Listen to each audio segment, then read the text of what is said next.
नमस्कार, मैं हूं खुशबू पांडे। स्वागत है आपका हमारे खास कार्यक्रम जनता सरकार में, जिसमें हम बात साथ ही हम आपको बताएंगे प्रदेश सरकार की हर योजना के बारे में, जिनका सीधा संबंध हरियाणा की जनता से है। जो योजनाएं प्रदेश के विकास को नई गति प्रदान करेंगी और हरियाणा की जनता का चहुमुखी विकास भी करेंगी, ताकि प्रदेश की जनता तरक्की की राह पर आगे बढ़े और हरियाणा प्रदेश निरंतर उन्नति की नई ऊंचाइयों को छूता हुआ प्रगतिशील रहे। तो अगले 30 मिनट तक बने रहिए हमारे साथ और देखते रहिए जनता सरकार।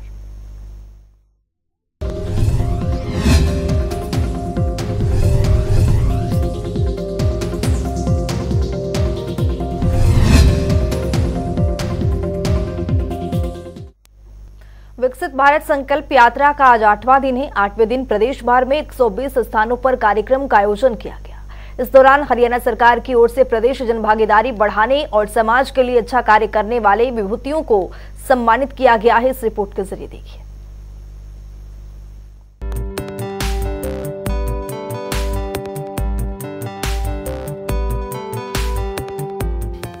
और राज्य सरकार के विभिन्न कल्याणकारी कार्यक्रमों को अंतिम छोर तक पहुंचाने और विकसित भारत संकल्प को लेकर निकाले जा रहे विकसित भारत संकल्प यात्रा से प्रतिदिन प्रदेश के हजारों लोग जुड़ रहे हैं। हरियाणा के मुख्यमंत्री मनोहर लाल ने इस यात्रा को जनसंवाद के साथ जोड़कर एक अनूठा रूप दिया है, जिससे लोगों की समस्याओं का मौके पर ही समाधान हो रहा है।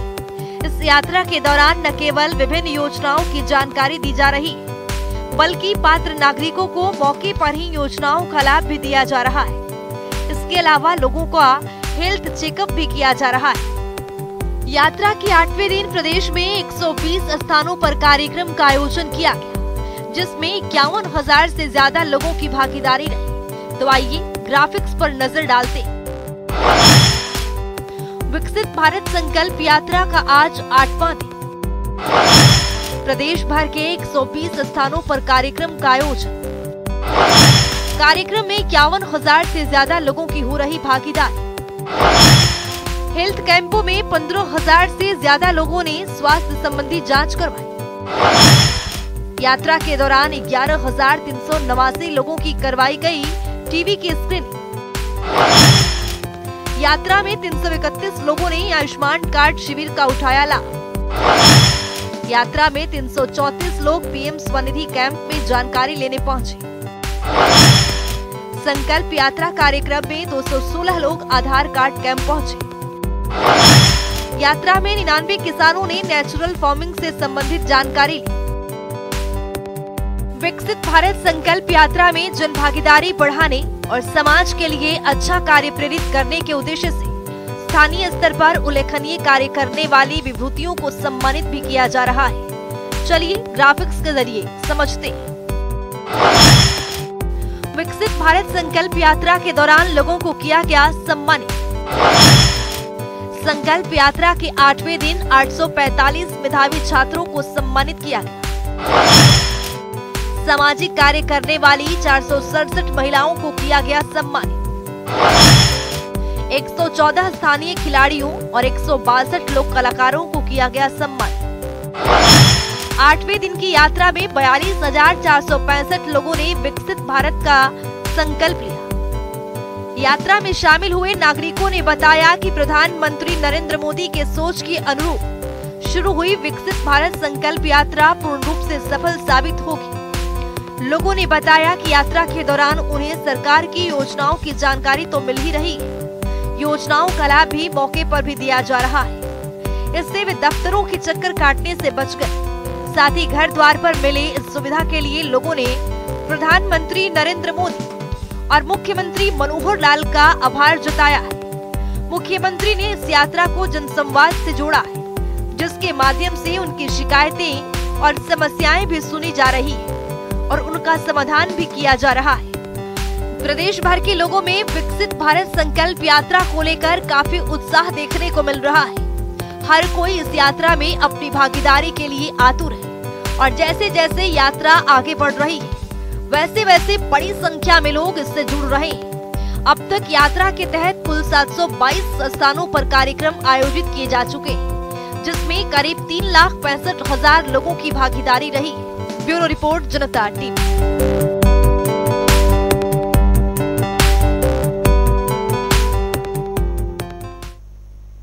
हरियाणा की मनोहर सरकार के कुशल मार्गदर्शन में प्रदेश के महिलाओं के लिए वरदान साबित हो रहा है। यही वजह है कि हरियाणा की छोरियां हर क्षेत्र में अपना परचम लहरा रही हैं। मुख्यमंत्री मनोहर लाल ने कामकाजी महिलाओं को आर्थिक मजबूती देने के लिए प्रदेश में 165 क्रेज खोलने का काम किया है। इसके साथ ही मनोहर सरकार ने पंचायतों में भी महिलाओं को बराबर का सम्मान देने का काम किया है। इस रिपोर्ट के जरिए देखिए।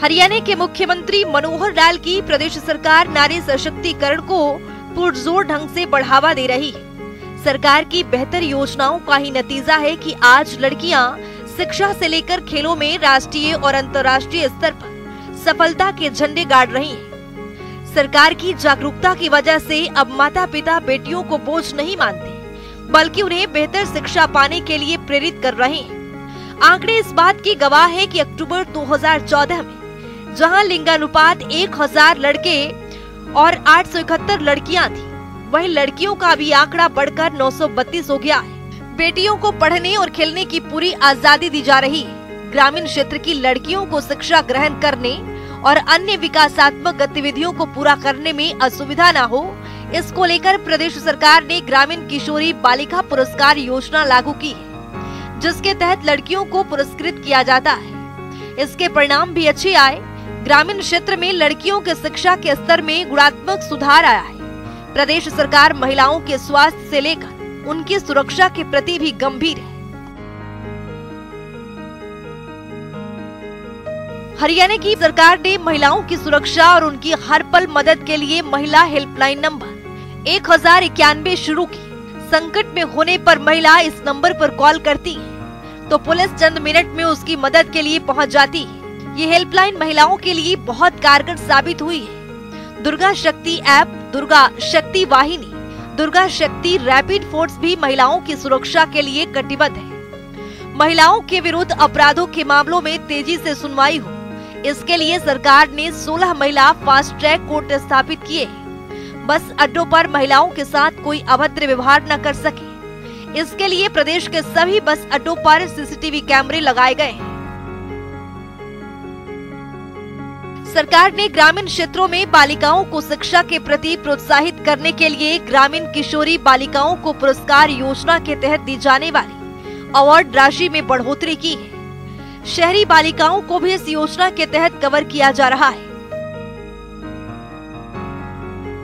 हरियाणा विद्यालय शिक्षा बोर्ड की मैट्रिक परीक्षा में प्रथम, द्वितीय एवं तृतीय स्थान प्राप्त करने पर 3 बालिकाओं को 8,000 रुपए, 6,000 रुपए और 4,000 रुपए की राशि के पुरस्कार दिए जा रहे हैं। इतना ही नहीं, 12वीं परीक्षा में खंड स्तर पर प्रथम, द्वितीय और तृतीय स्थान प्राप्त करने पर 3 बालिकाओं को 12,000 रुपए, 10,000 रुपए और 8,000 रुपए की राशि के पुरस्कार दिए जा रहे हैं।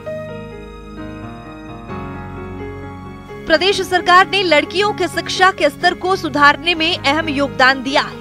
ITI में पढ़ने वाली छात्राओं को प्रति माह 500 रुपए का वजीफा दिया जाता है। छात्राओं को स्कूल और कॉलेज में जाने के लिए रोडवेज की बसों में 150 किलोमीटर की मुफ्त यात्रा की सुविधा दी गई।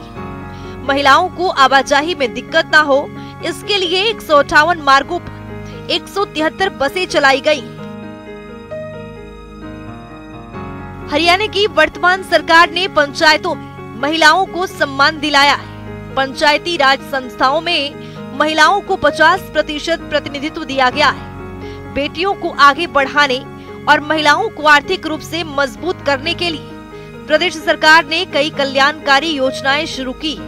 राशन डिपो के लिए भी महिलाओं को 33% का प्रतिनिधित्व दिया गया है। सुकन्या समृद्धि खाता योजना के तहत विभिन्न डाकघरों में 7.38 लाख खाते खोले गए।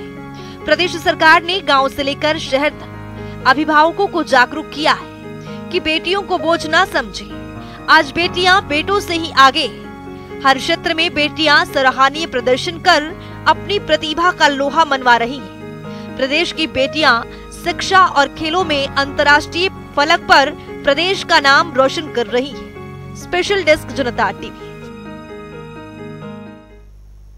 हरियाणा वो प्रदेश जिसकी गिनती देश के अग्रणी राज्यों में की जाती है। हरियाणा की छवि वर्तमान शासन में और भी ज्यादा मजबूत हुई है। क्योंकि यहाँ के नागरिकों और व्यवस्थाओं के बीच सुगमता के रास्ते गढ़े गए, जहां से होकर नागरिकों को उन तमाम कल्याणकारी योजनाओं और सेवाओं का लाभ प्राप्त हो रहे हैं जिनके वो हकदार है। इसी कड़ी में मनोहर सरकार ने गरीब और जरूरतमंदों के विकास के लिए मुख्यमंत्री अंत्योदय परिवार उत्थान योजना की शुरुआत की है। इस योजना के लिए परिवारों के पहचान पत्र के जरिए लोगों को लाभ मिल रहा है और गरीब जरूरतमंदों को विकास के पथ पर अग्रसर होने का यहाँ पर मौका मिल रहा है। रिपोर्ट के जरिए देखिए। हरियाणा के मुख्यमंत्री मनोहर लाल के कुशल नेतृत्व में हरियाणा प्रदेश विकास के पथ पर अग्रसर हो रहा है। मुख्यमंत्री का सोच है कि योजनाओं का लाभ प्रदेश के हर एक नागरिक तक पहुंचे। इसी कड़ी में हरियाणा के मुख्यमंत्री मनोहर लाल ने मुख्यमंत्री अंत्योदय परिवार उत्थान योजना की शुरुआत। इस योजना के तहत कौशल विकास, स्वरोजगार और रोजगार सृजन की शुरुआत की ओर कदम बढ़ाया गया है ताकि अंत्योदय परिवारों की न्यूनतम वार्षिक आय 1 लाख से 1,80,000 तक प्रति वर्ष बढ़ाई जा सके। मुख्यमंत्री के इस दूरगामी सोच से प्रदेश के लोगों का निरंतर विकास सुनिश्चित हुआ है। इस योजना का शुभारंभ मुख्यमंत्री मनोहर लाल ने साल 2022 में गुरु रविदास की 644वीं जयंती के अवसर पर किया था। परिवार पहचान पत्र के माध्यम से अब हम प्रदेश के हर नागरिक और हर परिवार उसका डाटा हम इकट्ठा कर रहे हैं, सर्वे करा रहे हैं और सर्वे कराने के बाद हर परिवार का सोशो इकोनॉमिक स्थिति स्टेशन क्या है और उसके आधार पर उसको किस किस योजना का लाभ लेने का वो पात्र है, चाहे वो केंद्र सरकार की योजना हो चाहे प्रदेश सरकार की योजना हो, वो जो पात्र होगा उस पात्र को ही सबसे पहले उस योजना का लाभ मिलेगा। अगर मेरिट स्कीम को बनानी होगी तो वो रिवर्स इकोनॉमिक जो उसका स्टेटस है वो उसकी मेरिट होगी। सबसे ज्यादा जो कम आय वाला व्यक्ति होगा वो सबसे पहला पात्र होगा अंत्योदय परिवार उत्थान योजना। 1 लाख परिवार उसकी सिलेक्शन वो हमने शुरू कर दी है। लगभग 12-13 हजार परिवारों का आय का जो मूल्यांकन है, आय का वेरिफिकेशन है, वो हमारे पास होके आ गया है। साथ साथ आता रहेगा, साथ साथ हम काम करते रहेंगे। लगभग 1 लाख परिवार की पहले चरण के अंदर ये हमारी योजनाएं होंगी। उसमें 8-10 तरह के काम डिपार्टमेंट्स ने मिलकर सोचे हैं जिसमें उनकी ऑप्शन ली जाएगी कि वो क्या काम करना चाहता है। वो कहीं, क्योंकि सामान्य व्यक्ति होंगे इसमें, सामान्यतः जो अनपढ़ गरीब परिवार हैं वो ही ज्यादा होंगे और उनको जो काम करने लायक खास करके मजदूरियां हैं, कई तरह की ठेकेदारी की मजदूरी है, कहीं मनरेगा का काम है, कहीं पंचायत में तरह तरह के काम हैं या इंडस्ट्री के अंदर इस प्रकार के लोगों की प्राइवेट नौकरियों की जरूरत पड़ेगी तो वो उनको ऑफर करेंगे। कुछ इंडस्ट्री के लोगों से हमारा तालमेल कर भी लिया हमने और जहां कहीं सरकार में आवश्यक होगा उसकी इतनी योग्यता किसी की होगी तो सरकार में देंगे। कोई सेल्फ एम्प्लॉयमेंट के नाते अपना रोजगार करना चाहता है, मानो कोई 2 पशु बांध करके दूध का काम करना चाहता है तो उसको आर्थिक सहायता उसकी वो कराएंगे, बैंक से कराएंगे। बैंक से बहुत सी स्कीमें हैं, बहुत सी ये जो माइक्रो फाइनेंस के सिस्टम्स हैं बहुत एजेंसियों के, उनके साथ हमने बातचीत की है। उनका हम भी जो है अपने सिस्टम से उनको सहायता कर सकते हैं। अर्थात कोई भी परिवार जिसकी न्यूनतम आय 1 लाख रुपया प्रति वर्ष जरूर हो, ऐसी योजना पर हम काम कर रहे हैं। मुख्यमंत्री अंत्योदय परिवार उत्थान योजना हरियाणा के मुख्यमंत्री मनोहर लाल की ओर से राज्य के गरीब परिवारों की आय में वृद्धि करने के लिए शुरू किया गया है। ये एक ऐसी योजना है जिसके जरिए गरीब परिवारों के पहचान पत्र बनाए जाते हैं और गरीब जरूरतमंदों को विकास के पथ पर आगे बढ़ाने के लिए उन्हें प्रोत्साहित किया जाता है। यही नहीं, हरियाणा अंत्योदय परिवार उत्थान योजना के तहत कुछ परिवारों को चयन भी किया जाता है जिनकी आय को बढ़ाने के लिए सरकार की ओर से हर संभव प्रयास करने की पूरी रूपरेखा भी तैयार की जाती है, जिसके तहत इन सभी परिवारों को विभागीय योजनाओं के बारे में जानकारी प्रदान की जाती है और इसमें आवेदन करवाने के लिए भी एक ऐप का शुभारंभ किया गया है। तो चलिए अब ग्राफिक्स के जरिए समझते हैं। हरियाणा सरकार परिवार स्तर पर आर्थिक सहायता के लिए तत्पर। 1 लाख सालाना से कम आय वाले परिवारों के बनते हैं परिवार पहचान पत्र। परिवारों को गरीबी रेखा से ऊपर उठाने का किया जा रहा है प्रयास। पहचान पत्र बन जाने से सरकार के पास होगी लाभार्थियों की सूची। सरकार की ओर से सूची के जरिए लाभार्थियों के उत्थान का प्रयास जारी। सरकार की ओर से बेरोजगार नागरिकों को कौशल विकास प्रशिक्षण किए जाते हैं प्रदान। राज्य के लगभग 1 लाख परिवारों को योजना का मिल रहा है लाभ। शिरोमणि गुरु रविदास जी के 644वीं जयंती के अवसर पर योजना की शुरुआत। सीएम मनोहर लाल ने वीसी के जरिए की हरियाणा अंत्योदय परिवार उत्थान योजना की घोषणा। हरियाणा के नागरिकों को आत्मनिर्भर और सशक्त बनाना है योजनाओं का उद्देश्य। हरियाणा में योजना के लागू होने के बाद से बेरोजगारी दरों में गिरावट आई। राज्य के गरीब नागरिकों को योजना के तहत मिल रहे हैं रोजगार के अवसर। योजना के जरिए राज्य के गरीब परिवारों को दिया जा रहा है ज्यादा धन कमाने का लाभ। अंत्योदय परिवार उत्थान योजना के जरिए गरीब भी हो सकते हैं विकसित। हरियाणा अंत्योदय परिवार उत्थान योजना के पोर्टल के बारे में दी जा रही जागरूकता। योजना के जरिए कम आय वाले परिवारों की वित्तीय सहायता होती है प्राथमिकता। सरकार की ओर से हरियाणा राज्य में पैदा होते हैं रोजगार के नए अवसर। वार्षिक आय 1 लाख से कम वाले परिवारों को मिलती है आय में वृद्धि के अवसर। सरकार की ओर से स्वरोजगार के लिए ब्याज मुक्त ऋण देने की व्यवस्था। वहीं मुख्यमंत्री अंत्योदय परिवार उत्थान योजना के तहत प्रदेश के 1 लाख से ज्यादा गरीब परिवारों की आय बढ़ाने का लक्ष्य निर्धारित किया गया है, जिसमें से पहले 2 चरणों में आयोजित अंत्योदय मेलों में लगभग 50,000 से ज्यादा परिवारों को बैंकों के माध्यम से ऋण उपलब्ध करवाया गया है। तो चलिए अब ग्राफिक्स के जरिए समझते हैं। आवेदक हरियाणा का स्थायी निवासी होना चाहिए। उम्मीदवार की वार्षिक आय 1 लाख से अधिक नहीं होनी चाहिए। आवेदक गरीबी रेखा से नीचे जीवन यापन कर रहे हो। तो चलिए ग्राफिक्स के जरिए समझते हैं कि आवेदक के लिए महत्वपूर्ण दस्तावेज क्या क्या हो सकता है। Aadhaar card, ration card, passport size photograph, स्थायी प्रमाण पत्र, मोबाइल नंबर, परिवार पहचान पत्र। वहीं इस योजना के तहत हरियाणा के सरकारी महकमों, बोर्ड निगमों और सरकारी संस्थाओं में फिर से अनुबंध आधार पर कर्मचारियों की भर्ती होगी। प्रदेश सरकार ने कच्चे कर्मचारियों की भर्ती पर पिछले साल 28 सितंबर से लगी रोक को हटा दिया है।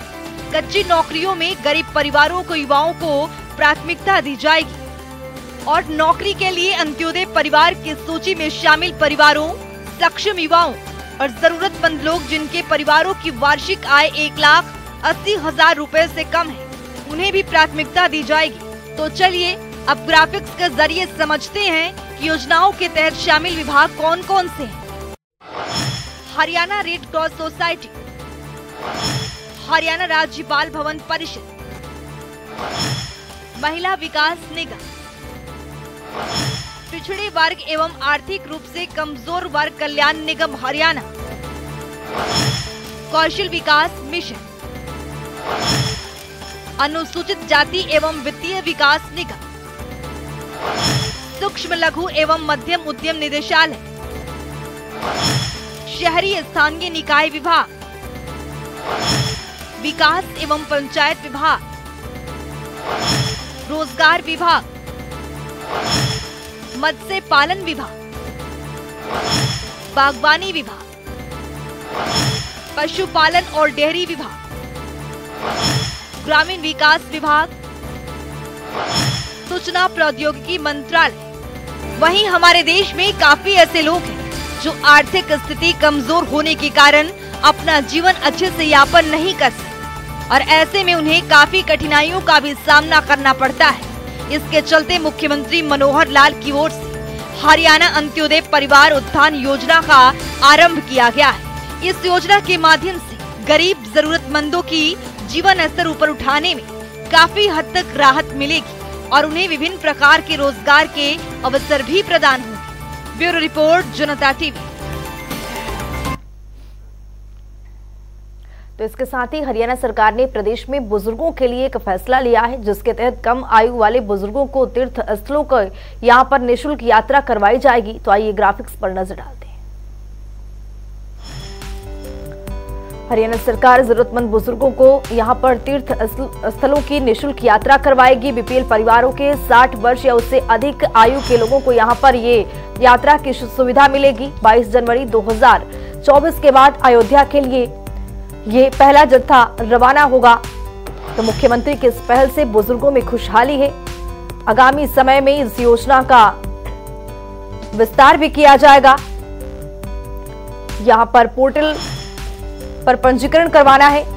बीपीएल परिवार के 60 वर्ष या उससे अधिक आयु के लोग को इसका पूरा फायदा मिलेगा। हरियाणा सरकार यहां पर जरूरतमंद बुजुर्गों को तीर्थ यात्रा करवाने के लिए कई पहल की शुरुआत कर रही है। मुख्यमंत्री तीर्थ यात्रा योजना पोर्टल भी यहां पर लॉन्च किया गया है। इस पोर्टल पर आपको बता दें कि पंजीकरण करना होगा, जिससे यात्रियों को लाभ मिलेगा। आगामी समय में इस योजना का विस्तार भी मुख्यमंत्री मनोहर लाल की ओर से की जाएगी।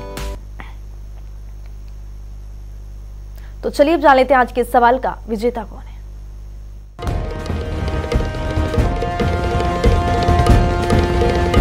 तो बात अब आज के विजेता की। जैसा कि आप जानते हैं, हर रोज एक नया सवाल पूछते हो। सही जवाब देने वाले के नाम और तस्वीर अपने टेलीविजन स्क्रीन पर दिखाते हैं, साथ उसको उपहार भी देते हैं। तो चलिए अब जान लेते हैं कल का हमारा सवाल क्या था और कौन है इसका विजेता। कल का हमारा सवाल को कब लागू किया गया था? इसका सही जवाब है बी, साल 2016। ढेरों जवाब आए, लेकिन आज के हमारे विजेता हैं कैथल से सुनील कुमार। सुनील, आपको बहुत बहुत बधाई। तो फिर पूछेंगे आज का सवाल, देखते रहिए जनता टीवी।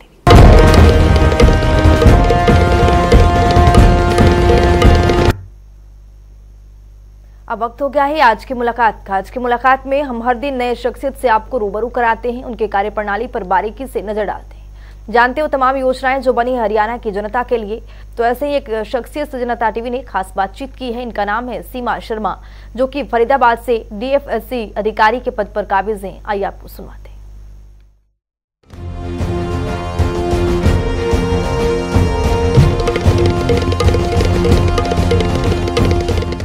ये उज्ज्वला योजना जो है भारत सरकार की एक महत्वाकांक्षी योजना है। वर्तमान सरकार ने वर्ष 2014 में इसका प्रारंभ किया था, उज्ज्वला योजना का, और उस समय जो इसके लिए क्राइटेरिया फिक्स किया गया था और उसी हिसाब से उस समय इसके कनेक्शन जारी किए गए थे। उसके बाद में सरकार ने इसका दूसरा चरण भी लागू किया और अभी वर्तमान में तीसरे चरण में ये उज्ज्वला योजना चल रही है। अब तक जिला फरीदाबाद में पहले 2 चरणों में 16,244 लोगों को उज्ज्वला योजना का लाभ दिया गया था। उसके पश्चात अब वर्तमान में सरकार द्वारा सभी बीपीएल परिवारों के लिए उज्ज्वला योजना देने की शुरुआत की गई है, जिसमें जो जिला प्रशासन की तरफ से विकसित भारत संकल्प यात्रा के तहत जहां जहां कैंपों का आयोजन किया जा रहा है, वहां पर संबंधित गैस एजेंसी द्वारा कैंप लगा करके उस गांव के या उस क्षेत्र में रहने वाले जो गरीब परिवार इस उज्ज्वला योजना से वंचित रह गए हैं, उनको ये सुविधा मुहैया कराई जा रही है। इससे लोगों को जो इसमें विशेष तौर से गरीब परिवार की महिलाओं के लिए इसमें सहूलियत होगी कि भाई उनको जैसे बाहर से कोई भी ईंधन सामग्री खरीद करके अपने घर का चूल्हा जलाना पड़ता था, तो उनको ये तत्काल गैस की सुविधा उपलब्ध होने से उनको ये बाहर नहीं जाना पड़ेगा, उनका समय भी बचेगा और उनकी जो स्वास्थ्य पे विपरीत प्रभाव पड़ता था धुएं वगैरह से, उससे भी उनको निजात मिलेगी।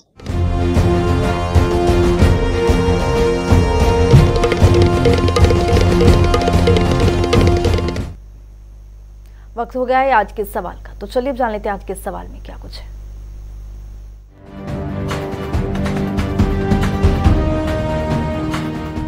हर रोज की तरह हाजिर हूं आज का सवाल लेकर। जैसा कि आप जानते हैं, हर रोज एक नया सवाल पूछते हो। सही जवाब देने वाले के नाम और तस्वीर अपने टेलीविजन स्क्रीन पर दिखाते हैं, साथ ही उसको उपहार भी देते हैं। तो चलिए नजर डालते हैं आज के सवाल। प्रधानमंत्री उज्ज्वला योजना कब शुरू की गई थी? ए 1 मई 2014, बी 1 मई 2017, सी 1 मई 2016, डी 1 मई 2018। तो दीजिए सही जवाब और बनिए विजेता।